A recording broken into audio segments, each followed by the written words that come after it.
Welcome to Practical Talk Time. I'm your host, Usha Kumar. I have with me here today Rachel Mednick, who is an entrepreneur, and she makes children's clothing that are organic, and also she makes skin care for children that are organic. And she's here to talk about how she came about making these organic products and why she decided to make these. So please join me in welcoming Rachel. Rachel, welcome to the show. Hi, Usha. Thanks for having me. It was wonderful talking with you. The last time we talked about your clothing line for children. And that was all made with organic fiber and organic dyes and whatever, right? Vegetable dyes. Yes, absolutely. And then made right here in the U.S. They are. And manufactured here. Yes, and one thing that we actually forgot to mention is that every time you buy one of our products is that we plant a tree. Through Trees for the Future is the organization that we use. They do things all over the world. Oh, I see. And they help people learn how Which foundation is that? It's called Trees for the Future. Trees for the Future. Mm-hmm. And you can check them out at treesforthefuture.org. Oh, I see. And they're a great organization. They teach people how to really plan and about agriculture so they can be sustainable and they can really live off the land in the best possible way. Well, that's very interesting, and I'm sure it's good for the climate, I guess. Yeah, absolutely. And it helps cut down on our carbon footprint as well.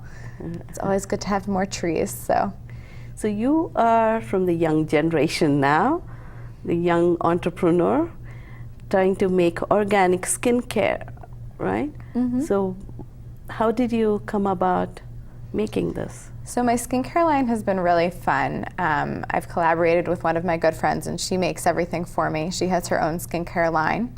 And I found her through my sister, actually, who is a yoga instructor, and as is this other woman, Sarah, who makes everything. And she's a mom of 3, and she started making stuff in her house, and people loved it, and they wanted it as gifts. And she had wanted to make a children's skincare line as well, because she was finding her kids were having so many problems with the products that they were using and what else was out there on the market.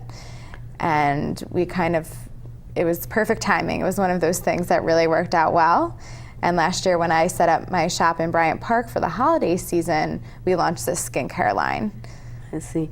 Can you elaborate a little bit about the problems she was facing with the Sure. One of her daughters had eczema. Mm. And I know in class at elementary school, they had the kids put on hand sanitizer after I think every class or before they had lunch every day or whatever it was, and it would burn her skin. Oh. And she was in so much pain. She was getting little cuts from it and things like that, and she was just not a happy camper. She couldn't take the chemicals that were in the sanitizer, was it the alcohol? Right, or the alcohol also can be harmful. It can be very drying, and I actually don't have it here with me, but we do on our website carry a hand sanitizer that's alcohol-free. It also has aloe vera in it, so it's very soothing and nourishing to your skin, so you're not going to get that dried out effect.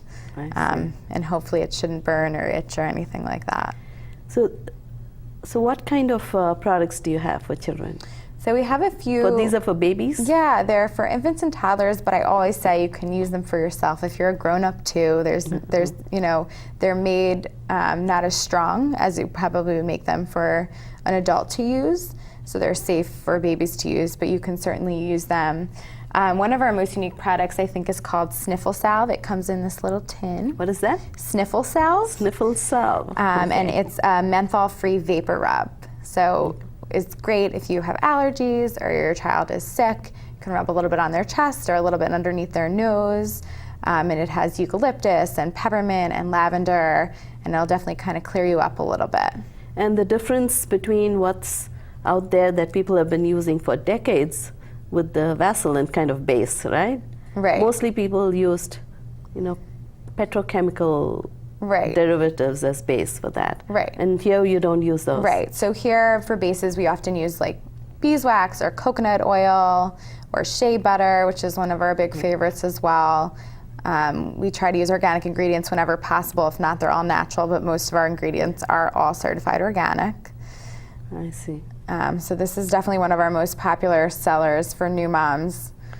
the Sniffle Sal. It's good that you have organic products for these because the skin does absorb everything, like you mentioned last time. Absolutely. Well, for children, for babies, they absorb about 60% of what's put on their skin. I mean, that's a lot. It's a lot. So you want to be thoughtful about what you're putting onto your child's skin and do a little bit of research. There's some great apps out there now. I can't remember the name, but if you look on your iPhone or whatever kind of phone you have, there are some great apps you can download that you can look up different chemicals that you see on a label, and it will tell you what it's used for, what the purpose is, if it's harmful, or anything like that. So you definitely have a lot of knowledge at your fingertips these days. It's just a matter of taking that extra step to think about it and look into it. Only thing is, I have to caution people that just because some essential oils are just natural and organic doesn't mean that you cannot be allergic to it. People can be allergic, so you have to always test.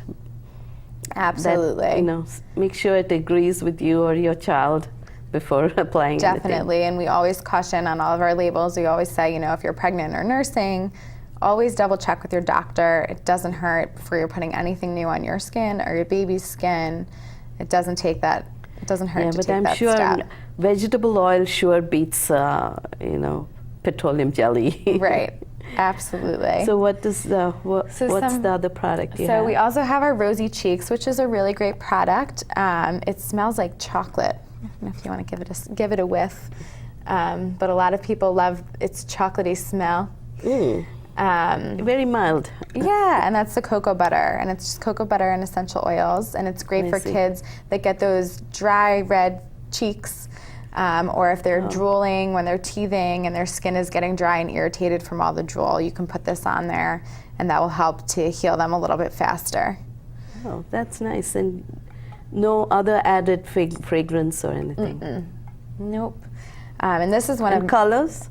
No added colors. No added colors. Nope. No added fragrance, colors, preservatives, anything like that. Okay. So we do say if something's organic, it should last about a year. So that's a good guideline to go off of if you are buying organic products, to think about when you purchase them. Yeah, natural oils don't keep that long. They don't keep forever. So you have to keep buying small quantities, use them right away. Right, and this size is great too for moms. You can throw it in the diaper bag, throw it in your purse. It's really easy for that. And this is our Boo Boo Balm, so it's great for boo-boos or bumps or sore muscles. It has one of my favorite essential oils, which is arnica, which helps with sore muscles greatly. I know I use arnica on myself all the time instead of taking an Advil or something if I have sore muscles. You can use the arnica cream, or you can also take arnica internally as well. So little kids love this because they get excited when they have a boo-boo. They can kind of do this, of course, with supervision, but they know they can put on their Boo Boo Balm. Another great product we have is our belly butter. Belly butter. Yeah, so this is great for pregnant. Enticing. Yeah, this is great for pregnant moms. It helps prevent stretch marks. Oh, I see. What do you have in that? So this is great. It has a shea butter and coconut oil base, as well as olive oil, and it has a lavender and sweet orange scent, which are both essential oils, which can also help for some people with nausea. Sometimes the lavender or citrus scent can help as well. Yeah.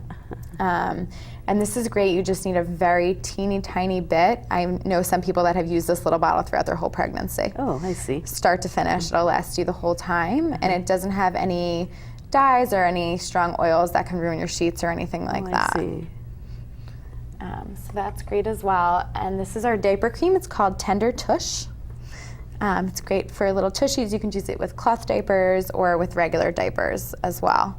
And a lot of moms like to use this because there's no harmful chemicals like there are in a lot of other diaper creams. A lot of kids that have sensitive skin will do better with something like this. And what is the base? Versus something else. Again, so this is, again, oil? Shea butter, coconut oil. This also has arrowroot powder in it and lavender, which are both very soothing for rashes. Oh, I see. Then we have our talc-free diaper powder called Baby Dust, which also has the arrowroot powder and the lavender. Okay. So the talc can be harmful. Yeah. So I know, that's one I've of the heard that. things. Yeah.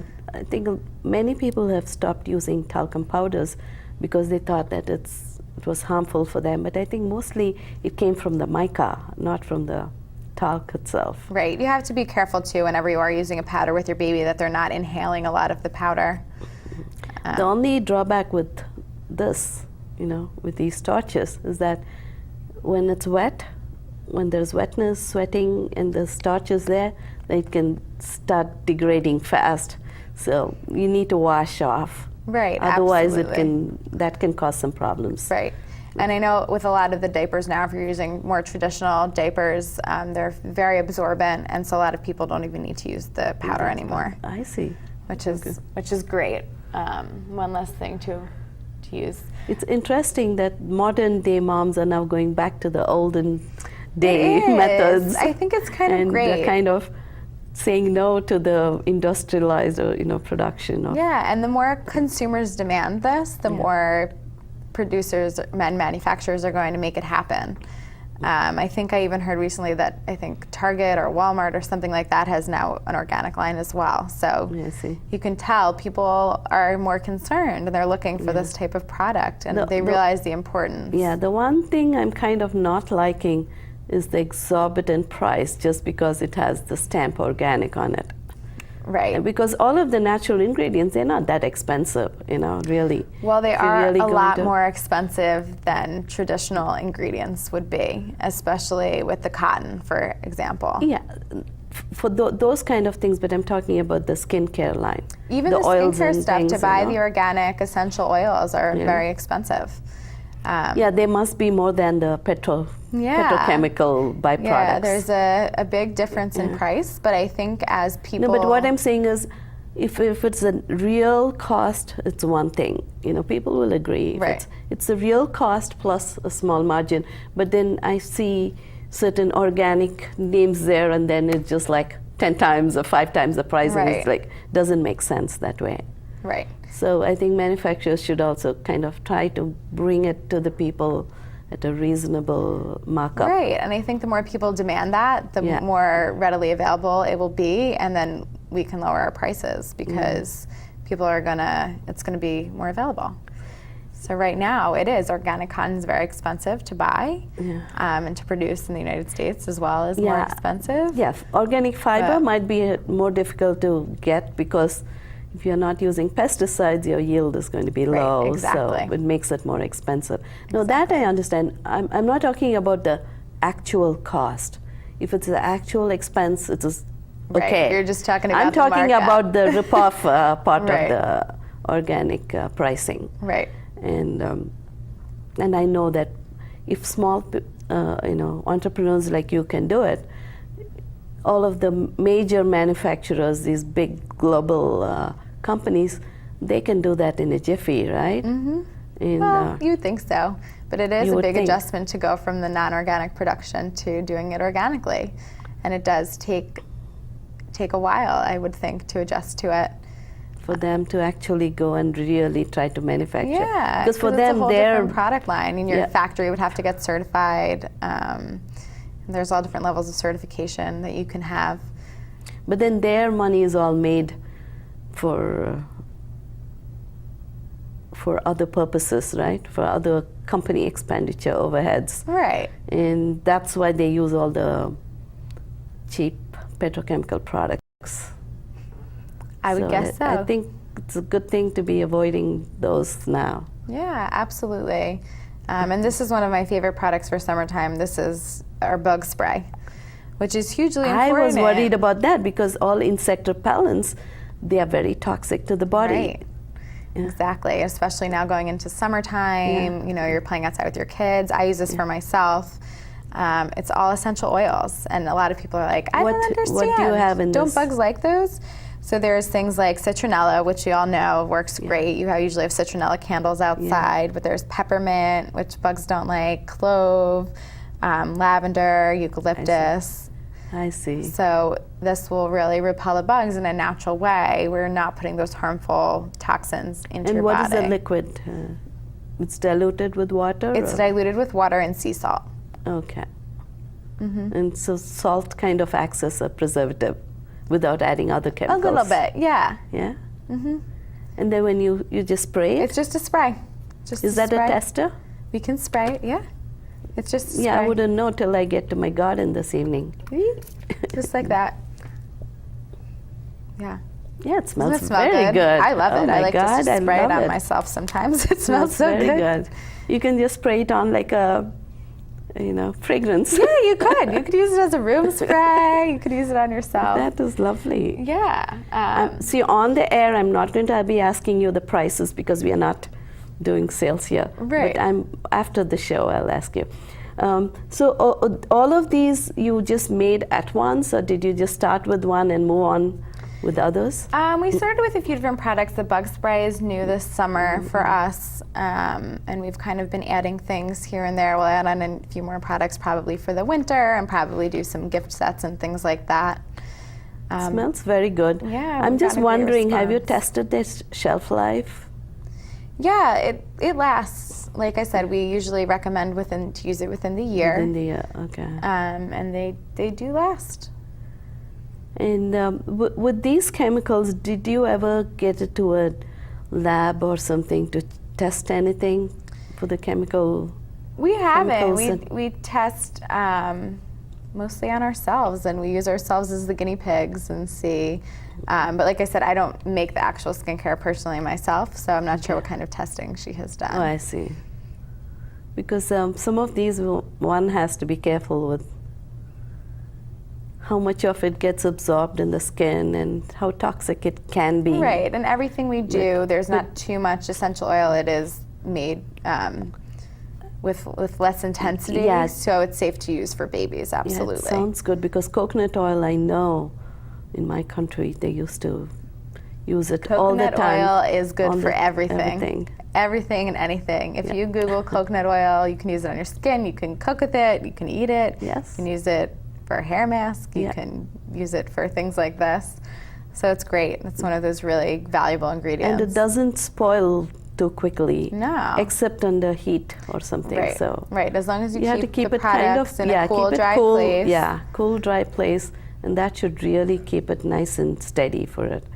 I'm glad that you've been doing organic products, because I think there's a great need for something like this, and I'm sure young moms will be all over this because they really want to protect their little children. Absolutely. And I know especially with the world in the last 50, 60 decades, we've gotten so used to accepting all the bad chemicals.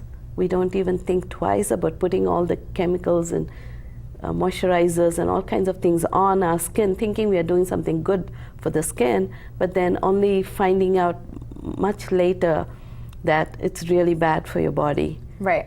Because all of this is getting absorbed and it's being toxic to our system. Absolutely. And our bodies don't even know what to do with these chemicals. And there's been a few studies done. If you look at the Organic Trade Association, there's been many studies done that many of the main pesticides used in all of the organic cotton or in some of the skincare products are known carcinogens, and they're really harmful, and they've can decrease your endocrine system and things like that. So it's something you really need to think about and watch out for.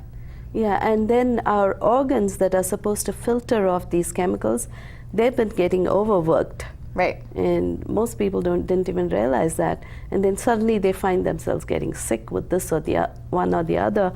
But then they really don't know, why their body is behaving that way. And it's all because of all the overload of chemicals, I think, pesticides, Yep, and absolutely. beauty product chemicals. There are so many harmful things, and it's good that you're using good, clean vegetable oils Right. to it's make very these same important. products. You can still look pretty and have your skin nice and clean Right, absolutely. without. And I always say too, if you feel like you can't afford to do everything organic, there's always a starting point. So at least use, your moisturizer, the things that you put on first. They're the things that you put on every day. At least a basic. At least have your protection. lotion be organic, or at least have that basic level. And then as you go, you can add on different products that you're comfortable with. That is wonderful, and they are so sweet smelling too. Some of those are very mild. that you showed me. Very mild, so it's good. It's not overpowering.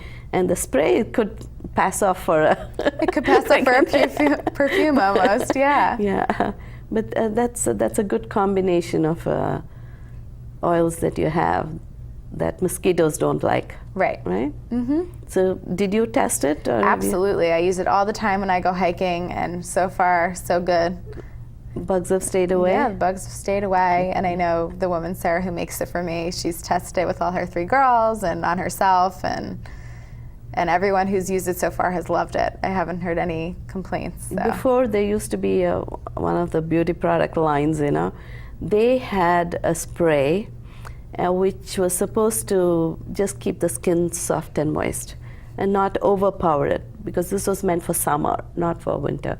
Then it was fragranced with citronella, a little bit of that. And guess what?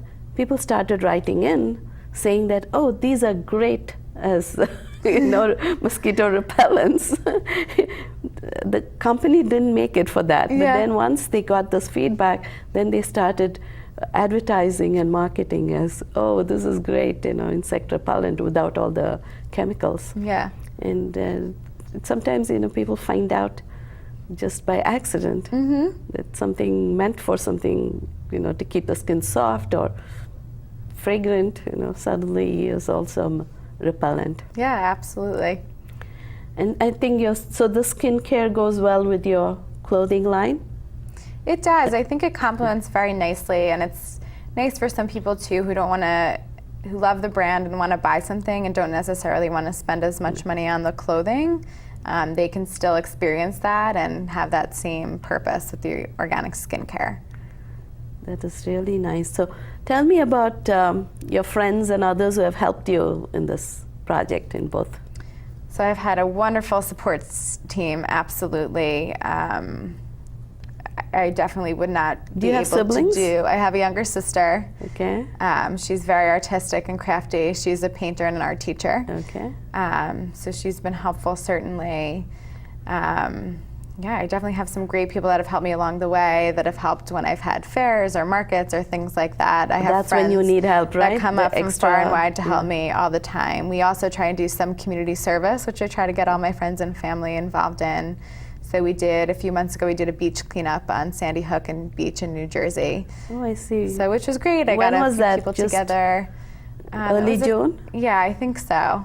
It was still cold. It was still a little chilly. And you still went out on the beach? Yeah, we went out on the clean beach to clean up, and it's amazing what you can find there. That people just litter all over the place, which is horrible. But it's great to be part of that and do those things, and to really get the people I love involved and have them be part of that as well. Oh, that is wonderful. And you said your friend makes these. She does all your the skin skincare line for for me. you. Yeah. And then you put them in here, and then you have those all named after your cousins. For who you started making. Yes, Lucy gets very excited. They're both very healthy. Yes, using these skincare. They are, and their mom feeds them very healthy organic food as well. So they're very healthy. Tell me a little bit more about the. Your initial fashion industry, experience, and what you did, and how you got into the fashion line. My background mostly was in costume design, actually, which I started doing in high school. Oh, I see. And I started assisting on shows when I was in high school. I was very involved in theater and all of that. It was so much fun. And when I went to college, I've been a dancer my whole life, and so I started doing dance costumes. What dance? What kind of dance? I've done everything. In college, I mostly did. Our group was a modern dance troupe, so that's what I did. I got involved in the costume shop there. I started. By the time I was graduated, or before I graduated, I was designing whole pieces by myself, and I just loved it. It was really fun. And then the children's wear is just so much fun as well. That was always my favorite thing in school to design, because there's no rules with kid stuff. It's adorable and it's fun, and you can be more creative, and you don't really have those limits that I felt I had with with women's wear and men's wear. Oh, yes. But I also... It's more demanding in some ways. But with children, they grow so quickly, so you need to kind of get for the different little stages, right? Right, absolutely. And also proportion-wise, they change so much. Suddenly their head is big, and suddenly one part is growing, and right? Yes, Another month, another absolutely. part is growing with a child. Yes. And sometimes, the children get long in the body suddenly, and these clothing don't fit. Right. You need something long, and I've noticed that yours are, Everything is it's cut long longer, enough. Yeah. Right. We always want to So be it's able not to going to come tuck up the in, so tummy. It's come going to up. close the tummy. Right. It'll give you that flexibility to grow with it a little bit. And we always recommend to go up a size if you're not sure. Yeah. It can always be a little bit big, and they'll grow into it and have that. I'm very often I'm known, raising a child myself. I'd buy some clothing and then it would be too small. So then I started buying the next bigger size, And sometimes at one point, my son was growing so fast that I had to buy like 2 sizes up to, so he'd be able to wear it when he gets to it. And so that's one, and that's, I think, the only challenge with children. Absolutely. Right? Yes. So you're constantly busy as your niece and nephew grow, right? Yes, they're definitely my inspiration. They live in Brooklyn. They're very cool little kids. I love their style. How often do you meet them or see them? It depends. Right now, their mom is pregnant. She's due in a couple weeks, and they just moved and are renovating at the same time. I don't know how they're doing all of this. So I haven't seen them in a little while, but I usually get to see them like at least once a month. When I'm in the city for Bryant Park, I get to see them usually a couple times a week, which is wonderful. Oh, good, really. Because they're great. For every season, for your inspiration, you need to keep seeing them. Absolutely. And trying it on them, right? Yeah, absolutely. And I'm very lucky. I have a lot of other babies in my life now, too. Oh. So it's always fun for me to get to play with them and see what they like. And I'll even ask the little kids, like, do you like this or do you want this? And ask their moms. I'm always talking to moms about what they want because that's how you really learn. This is really good. I love, just touching these. It's so soft. And I like your skincare line for the children, for babies. And I'm tempted to use something myself. You certainly can. I use it all myself all the time. Thank you very much for coming on the show, Rachel. It was such a wonderful experience talking to you about, so much. Especially children's clothes. Thank you very much, and please do come again later. Yeah, thank you. I hope you all enjoyed this show. Thank you all for watching, and until next time, goodbye.